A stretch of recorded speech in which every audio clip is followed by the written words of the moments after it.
I still hear many complain about this sunscreen, making them look dull and dark, even in the current times when we have so many amazing sunscreen options. So, why does this happen? Well, this predominantly happens when you use a physical sunscreen that does not get absorbed into the skin, rather deflects the UVA and UVB rays, making you look dull and dark. Now, the other reason is the white cast that is left because of thick physical sunscreens, which can make you look grey and dull.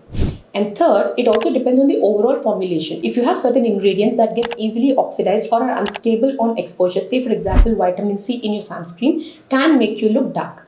So how do we solve the problem? By choosing a sunscreen texture suitable for your skin type, such as go for water-based runny texture for combination oily and acne-prone skin, as this texture is ultra-light, non-sticky and absorbs quickly. Go for a sunscreen that is offering broad spectrum protection and not just look for SPF but also the PA rating. Also look for labels like non-comedogenic in your sunscreen. So what's the best sunscreen? A sunscreen that you like applying which offers enough protection.